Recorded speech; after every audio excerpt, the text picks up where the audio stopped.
ಹೌದು, ಈ ಕಡೆಲ್ಲ ತೂಕ ಜಾಸ್ತಿ ಇರೋದು, ಆ ಕಡೆ ತೂಕ ಕಡಿಮೆ. ಎಲ್ಲ ಮಿತ್ರರಿಗೆ ನಮಸ್ಕಾರ. ಪಿನಾಕ ಬಗ್ಗೆ ಈಗಾಗಲೇ ಗಣೇಶು ಸವಿಸ್ತಾರವಾಗಿ ಹೇಳಿದ್ದಾರೆ, ನಿರ್ದೇಶಕರು ಹೇಳಿದ್ದಾರೆ. ಅವರ ಕಂಪನಿಯ ಪರವಾಗಿ ನಮ್ಮ ಪಿನಾಕಮ್ಮ, ನಾನು ನಮ್ಮನ್ನು ಪಿನಾಕಮ್ಮ ಅಂತ ಹೇಳೋದು, ಅವ್ರ ಹೆಸರು ವಿಜಯ ಅಂತ, ನಾನು ಪಿನಾಕಮ್ಮ ಅಂತ.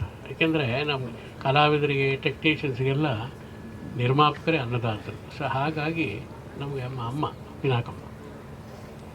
ಸೊ ಒಂದು ತಿಂಗಳಾಯಿತು ಶೂಟಿಂಗ್ ಪ್ರಾರಂಭವಾಗಿ. ಅದಕ್ಕೂ ಮುಂಚೆ ಒಂದು ಶೆಡ್ಯೂಲ್ ಆಗಿತ್ತು. ಈ ಶೆಡ್ಯೂಲ್ನಲ್ಲಿ ನನ್ನನ್ನು ಇದಕ್ಕೆ ಪ್ರಪ್ರಥಮವಾಗಿ ನಾನು ಗಣೇಶನ್ನು ತುಂಬ ಆಭಾರಿಯಾಗಿರ್ತೀನಿ. ಏಕೆಂದರೆ ಆ ಪಾತ್ರ ರೀಡಿಂಗು ಅದು ಇದು ಅಂತಂತೇನೋ ಮೊದಲು ಇದೆಲ್ಲ ಇರುತ್ತಲ್ಲ, ಆವಾಗ ಈ ಪಾತ್ರಕ್ಕೆ ಶ್ರೀನಿವಾಸ ಮೂರ್ತಿನೇ ಬೇಕು ಅಂತ ಹೇಳಿದ ಪ್ರಥಮ ವ್ಯಕ್ತಿ ಗಣೇಶ್. ಅದಕ್ಕೆ ನಾನು ಅವರಿಗೆ ತುಂಬ ಆಭಾರಿ. ಯಾಕೆಂತಂದರೆ ಈ ಥರದ ಪಾತ್ರಗಳೆಲ್ಲ ಬೇಕಾದಷ್ಟು ಮಾಡಿದ್ದೀನಿ. ರಾಜ್ಕುಮಾರ್ ಜೊತೆಯಲ್ಲಿ ಒಳ್ಳೆ ಪಾತ್ರಗಳು ಮಾಡಿದ್ದೀನಿ, ವಿಷ್ಣುವರ್ಧನ್ ಜೊತೆಯಲ್ಲಿ ಬೇಕಾದಷ್ಟು ಒಳ್ಳೆಯ ಪಾತ್ರ ಮಾಡಿದ್ದೀನಿ, ದರ್ಶನ್ ಜೊತೆಯಲ್ಲಿ ಮಾಡಿದ್ದೀನಿ, ಸುದೀಪ್ ಜೊತೆಯಲ್ಲಿ ಮಾಡಿದ್ದೀನಿ. ಗಣೇಶು ಹಿಂದೆ ಒಂದು ಸಿನಿಮಾ ಮಾಡಿದ್ವು ಭಾಳ ವರ್ಷಗಳ ಹಿಂದೆ. ಅದಾದಮೇಲೆ ಕೃಷ್ಣಂ ಪ್ರಣಯ ಸಖಿಯಲ್ಲಿ ಅವರ ಒಂದು ಬಾಂಧವ್ಯ ಬಹಳ ಗಟ್ಟಿಯಾಯಿತು. ಈ ಸಿನಿಮಾದಲ್ಲಿ ನಾನೇ ಮಾಡಬೇಕು ಅಂತ ಅವರು ಪಟ್ಟು ಹಿಡಿದು ಆ ಪಾತ್ರವನ್ನು ನನ್ನ ಕೈಲಿ ಮಾಡಿಸ್ತಾ ಇರೋದ್ರಿಂದ ನನಗೆ ಬಹಳ ಹೆಮ್ಮೆ ಅನ್ನಿಸ್ತಾ ಇದೆ. ಎಲ್ಲರೂ ಏನು ತಿಳ್ಕೊಂಬಿಟ್ಟಿರ್ತಾರೆ ಅಂದರೆ ಹೊಸ ನಿರ್ಮಾಪಕರು, ಹೊಸ ಡೈರೆಕ್ಟರ್ಗಳು ಇವರೆಲ್ಲ ಅಯ್ಯೋ ಅವ್ರಿಗೆ ವಯಸ್ಸಾಗ್ಬಿಟ್ಟಿದೆ, ಅವ್ರಿಗೇನು ಪಾತ್ರ ಮಾಡ್ತಾರೋ ಇಲ್ವೋ, ಹೇಗೋ ಏನೋ ಎತ್ತೋ ಅಂತ ಈ ಥರ ಎಲ್ಲ ಕೆಟ್ಟದಾಗಿ ಯೋಚನೆ ಮಾಡ್ತಾರೆ. ನನಗೆ ಇನ್ನೂ 10 ವರ್ಷ ಪಾತ್ರ ಮಾಡೋ ಅನ್ನೋ ಒಂದು ಛಾತಿ ನನ್ನಲ್ಲಿ ಇದೆ. ನನಗೆ ಈ ಸಿನಿಮಾ ಪ್ರಾರಂಭ ಆದಾಗಲಿಂದಲೂ ನನಗೆ ಅನಿಸಿದ್ದು, ನೀವು ಈ ಹಿಂದೆ ಗಣೇಶ್ ಪಿಕ್ಚರ್ ಬೇಕಾದಷ್ಟು ನೋಡಿದ್ದೀರಿ. ಅವರಿಗೆ ಒಳ್ಳೆ ಬ್ರೇಕ್ ಕೊಟ್ಟಂಥ ಸಿನಿಮಾ ಮುಂಗಾರು ಮಳೆ. ಅದಾದ ಮೇಲೆ ಕೃಷ್ಣಂ ಪ್ರಣಯ ಸಖಿ ಮತ್ತೊಂದು ಬ್ರೇಕ್ ಕೊಡ್ತು. ಈ ಸಿನಿಮಾ ಅವರ ಒಂದು ಈ ಸಿನಿಮಾ ಚರಿತ್ರೆಯಲ್ಲೇ ಒಂದು ಐತಿಹಾಸಿಕವಾಗಿ ನಿಲ್ಲುವಂಥ ಒಂದು ಸಿನಿಮಾ ಅಂತ ನಾನು ಹೇಳೋದಕ್ಕೆ ಇಷ್ಟಪಡ್ತೀನಿ. ನೀವು ಹಿಂದೆ ರಾಜ್ಕುಮಾರ್ ಅವರ ಅಭಿನಯದ ಮಯೂರ ನೋಡಿದ್ದೀರಿ, ಕವಿರತ್ನ ಕಾಳಿದಾಸ ನೋಡಿದ್ದೀರಿ, ಇನ್ನೂ ಅನೇಕ ಒಂದು ಐತಿಹಾಸಿಕ ಮತ್ತು ಪೌರಾಣಿಕ ಭಕ್ತಿರಸ ಪ್ರಧಾನವಾದ ಚಿತ್ರಗಳೆಲ್ಲ ನೋಡಿದ್ದೀರಿ. ನನಗನ್ನಿಸೋದು ಈ ಪಿನಾಕ ಅನ್ನೋ ಒಂದು ನಮ್ಮ ಎಪಿಸೋಡ್ ಏನಿದೆ, ನಿಮಗೆ ಆ ಮಯೂರ ಲೆವೆಲ್ಗಿಂತ ಒಂದು ಪಟ್ಟು ಜಾಸ್ತಿನೇ ಅಂತ ನನಗನ್ನಿಸುತ್ತೆ. ಯಾಕೆಂದರೆ ಈಗ ನೀವು ನೋಡಿರೋದು ಬರೀ ಒಂದು 10% ಅಷ್ಟೇ ಸೆಟ್ಟು. ಇದೆಲ್ಲ ಟೆಕ್ನಿಕಲ್ ಇದರಲ್ಲಿ ಮೇಡಮ್ ಹೇಳಿದಾಗೆ ಅದು ಆದಮೇಲೆ ಇದರ ತಾಕತ್ತು ಏನು ಅಂತ ನಿಮಗೆ ಗೊತ್ತಾಗುತ್ತೆ ಸಿನಿಮಾ ನೋಡಿದಾಗ.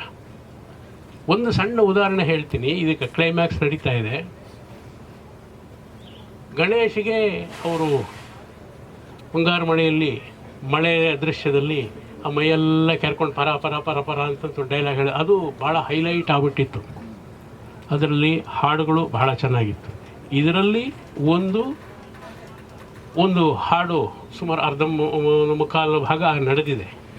ಅದು ಭಕ್ತಿರಸ ಪ್ರಧಾನವಾದಂಥ ಒಂದು ಹಾಡು, ಬಹಳ ಸೊಗಸಾಗಿ ಹೊಸ ಮ್ಯೂಸಿಕ್ ಡೈರೆಕ್ಟರ್ ಮಾಡಿದ್ದಾರೆ. ಇನ್ನೂ 4 ಹಾಡುಗಳಿದೆ ಅಂತ ಮೇಡಮ್ ಹೇಳಿದ್ರು. ಅದು ಬಹಳ ಚೆನ್ನಾಗಿ ಬರುತ್ತೆ ಅಂತ ನಾನು ಯಾಕೆ ಮಯೂರ ಲೆವೆಲ್ಗೆ ಹೋಲಿಸ್ತೀನಿ ಅಂತಂತಂದರೆ, ಅಲ್ಲಿ ಎಲ್ಲ ಪಾತ್ರಧಾರಿಗಳಿಗೂ ಒಳ್ಳೆ ಅವಕಾಶ ಇತ್ತು. ವಜ್ರಮುನಿ ಮಾಡಿದರು, ಶ್ರೀನಾಥ್ ಮಾಡಿದರು, ಸುಮಾರು ಜನ ಮಾಡಿದರು.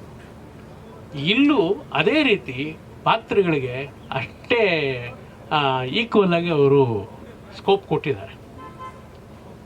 ನಿನ್ನೆ ಒಂದು ಕ್ಲೈಮ್ಯಾಕ್ಸ್ ದೃಶ್ಯ ಮಾಡುವಾಗ ಸುಮಾರು 2 ಪುಟದಷ್ಟು ಸಂಭಾಷಣೆ ಒಂದೇ ಟೇಕಲ್ಲಿ ಗಣೇಶ್ ಮಾಡಿದ್ರು. ಎಲ್ಲರೂ ಬರಂತ ಕ್ಲಾಪ್ ಹೊಡೆದ್ಬಿಟ್ರು. ನೀವು ಆ ಸೀನ್ ನೋಡಿದ್ರೆ ನಿಮಗೂ ಥ್ರಿಲ್ ಅನಿಸುತ್ತೆ. ಆಮೇಲೆ ಭಾಷಾಜ್ಞಾನ ಎಷ್ಟು ಚೆನ್ನಾಗಿದೆ ಅಂದರೆ ಗಣೇಶ್ಗೆ, ನಾನು ಹೀರೋಗಳಲ್ಲಿ ಪೈಕಿ ಬಹಳ ಇಷ್ಟಪಡುವಂಥ, ನಾನು ರೆಕಮೆಂಡ್ ಮಾಡಿಬಿಟ್ಟಿದ್ದಾನೆ ಅಂತ ಹೇಳ್ಬಿಟ್ಟು ಗಣೇಶನ ಬಗ್ಗೆ ಹೊಗಳ್ತಾ ಇಲ್ಲ. ನನಗೆ ಯಾವಾಗಲೂ ಭಾಷೆಯ ಬಗ್ಗೆ ಬಹಳ ಅದು ಚೇತನ್ಗೂ ಗೊತ್ತು, ವಾಸವ್ರಿಗೂ ಎಲ್ರಿಗೂ ಗೊತ್ತು ನಾನು ಖಂಡಿತವಾದಿ ಲೋಕ ವಿರೋಧಿ ಅನ್ನೋ ಥರ ಮಾತಾಡೋದು ನಾನು. ಸೊ ಹಾಗಾಗಿ ಭಾಷೆಯ ಬಗ್ಗೆ ಆತನಿಗೆ ಎಷ್ಟು ಹಿಡಿತಾ ಇದೆ ಅಂತಂದರೆ, ಒಂದು ಅವನ ಬಾಯಲ್ಲಿ ಅಪಶಬ್ದನೇ ಬರೋದಿಲ್ಲ. ಅದು ಈ ಥರದ ಒಂದು ಪಾತ್ರಗಳಿಗೆ ನಿಮಗೆ ಹೆಚ್ಚು ಮಹತ್ವ. ರಾಜ್ಕುಮಾರ್ ಅವರು ಇವತ್ತಿಗೂ ಯಾಕೆ ಎಲ್ಲರ ಹೃದಯದಲ್ಲಿ ನೆಲೆಸಿದ್ದಾರೆ ಅಂತಂದರೆ, ಅವರ ಬಾಯಲ್ಲಿ ಬರ್ತಿದ್ದ ಸಂಭಾಷಣೆ, ಅವರ ಬಾಯಲ್ಲಿ ಬರ್ತಿದ್ದ ಕನ್ನಡ. ಸೊ ಹಾಗಾಗಿ ಆ ಲೆವೆಲ್ಗೆ ಆತ ಭಾಷೆಯನ್ನು ಅಷ್ಟು ಅಚ್ಚುಕಟ್ಟಾಗಿ ಮಾಡೋದ್ರಲ್ಲಿ ನಿಸ್ಸೀಮ ಅಂತ ನನ್ನ ಒಂದು ಅಭಿಪ್ರಾಯ. ನಮ್ಮ ನಿರ್ದೇಶಕರು ಡ್ಯಾನ್ಸ್ ಡೈರೆಕ್ಟರ್ ಅಂತ ಅವ್ರು ಹೇಳ್ಕೊಂಡ್ರು, ಆದರೆ ಇದರಲ್ಲಿ ಬಹಳ ವಿಶೇಷವಾಗಿ ಆ ಶಾಟ್ಗಳನ್ನೆಲ್ಲ ಡಿವೈಡ್ ಮಾಡಿ ಅವರಿಗೆ ಬಲಗೈಯಾಗಿ ನಿಂತಿರೋರು ನಮ್ಮ ಕರಮ್ ಚಾವ್ಲಾ ಅಂತಂತಬಿಟ್ಟು ಬಾಂಬೆಯವರು ಕ್ಯಾಮ್ರಾಮ್ಯಾನ್. ಅವರು ಅಷ್ಟೇ ವೆರಿ ಗುಡ್ ಕ್ಯಾಮ್ರಾಮ್ಯಾನ್. ಅವ್ರಿಗೆ ಹತ್ರ ಬಲಗೈ ಇದ್ದ ಹಾಗೆ ಇದ್ದಾರೆ. ಸೊ ಹಾಗಾಗಿ ಅಷ್ಟೇ ಇವರು ಮೇಡಮ್ ಅವರು ಇವ್ರದ್ದು ಕಂಪನಿಯಿಂದ ಇದಕ್ಕೆ ಹೆಚ್ಚಿನ ರೀತಿಯಲ್ಲಿ ಸಹಕಾರ ಕೊಟ್ಟು, ಆಗಲೇ ಹೇಳಿದ ಡೈರೆಕ್ಟ್ರು ದಿನಾಗಲೂ 800ರಿಂದ 1000 ಜನ ಅಂತಂತ ನಾನು ನೋಡ್ತಾ ಇದ್ದೀನಿ. 5ನೇ ತಾರೀಕಿಂದ ಅದು 32 ದಿವಸ ಆಯಿತು. ಈಗಲೂ ನೀವು ನೋಡಿದ್ರಲ್ಲ ಜೂನಿಯರ್ ಆರ್ಟಿಸ್ಟ್ಗಳು, ಈಗಲೂ ಒಂದು 500-600 ಜನ ಇದ್ದಾರೆ.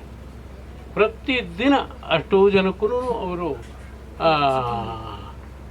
ಸಾಕ್ಕೊಂಡು ಹೋಗ್ತಾ ಇದ್ದಾರೆ. ಅಂದರೆ ಈ ಸಿನಿಮಾಗೆ ಇನ್ನು ಎಷ್ಟು ಪ್ರೋತ್ಸಾಹ ಕೊಡಬೇಕು ಅಂತ ನೀವೇ ನಿರ್ಧಾರ ಮಾಡಿ. ಸಿನಿಮಾ ನೋಡಿದ್ಮೇಲೆ ನಿಮಗೆ ನಾನು ಈ ರೀತಿ ಹೇಳೋದು ಸುಳ್ಳಲ್ಲ ಅಂತ ನಿಮಗೆ ಅನಿಸುತ್ತೆ. ಸೊ ನೀವೆಲ್ಲ ಈ ಚಿತ್ರಕ್ಕೆ ಹೆಚ್ಚಿನ ರೀತಿಯಲ್ಲಿ ಸಹಕಾರ ಪ್ರೋತ್ಸಾಹ ಕೊಡಬೇಕು ಅಂತ ಹೇಳಿ ನಿಮ್ಮ ಮುಖಾಂತರ ನಾನು ತಮ್ಮಲ್ಲಿ ಸವಿನಯದಿಂದ ಪ್ರಾರ್ಥನೆ ಮಾಡ್ಕೊಳ್ತೀನಿ.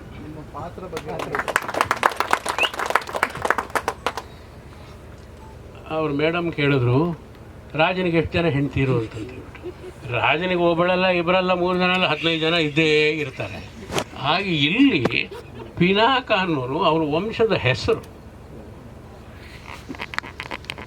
ಸೊ ಆತನಿಗೆ 2 ಹೆಂಡ್ತಿರು, 3 ಜನ ಹೆಂಡ್ತಿರು, 4 ಜನ ಹೆಂಡ್ತಿರು ಇದ್ದರೆ ಏನು ತೊಂದರೆ ಏನಿಲ್ಲ ಅಲ್ಲ. ನಾವು ಚರಿತ್ರೆ ಓದಿದ್ದೀವಿ, ಇತಿಹಾಸ ಗೊತ್ತು. ಸೊ ಹಾಗಾಗಿ ಒಬ್ಬನಿಗೆ 2 ಮುದ್ದು. ಹೀಗೆ ಸಾಮಾಜಿಕದಲ್ಲೇ 2 3 ಜನ 4 ಜನ ಇಟ್ಕೊಳ್ಳೋ ಜನ ಇದ್ದಾರೆ. ಅಂಥದ್ರಲ್ಲಿ ರಾಜ ಆಗಿರೋನು 2 ಜನ 3 ಜನ 4 ಜನ 5 10 ಜನ ಇಟ್ಕೊಳ್ಳೋದ್ರ ತಪ್ಪೇನಿಲ್ಲ ಅಲ್ವಾ. ಸೊ ಹಾಗಾಗಿ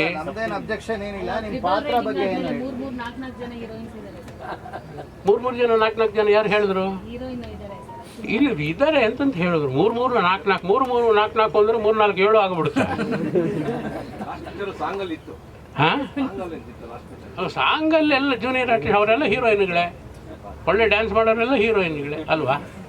ಹಾಗಾಗಿ ಪಾತ್ರ ಒಬ್ಬ ಗುರು ಅಷ್ಟೇ. ಅವರ ಯೋಗಕ್ಷೇಮ, ಅವರ ಹಿತೈಷಿ ಆಗಿರುವಂಥ ಒಬ್ಬ ಗುರು ಪಾತ್ರ. ಇನ್ನೇನು ಏನಾದರೂ ಕ್ರಾಸ್ ಕ್ವಶನ್ಸ್ ಕೇಳ್ತೀರಾ? ಇಲ್ಲಪ್ಪ, ಇಲ್ಲ ನಮ್ಮದೆಲ್ಲ ಅಲ್ಲೆಲ್ಲ ಉದುರೋಗ್ಬಿಟ್ಟಿರೋ ಅಂಥ ಸಮಯ. ನಿಮ್ಮನ್ನು ಕೇಳೋಕ್ಕಾಗುತ್ತಾ ಅಂತಂತ ಹೇಳಿದ್ರೆ ಏನು ಚೇತನ್?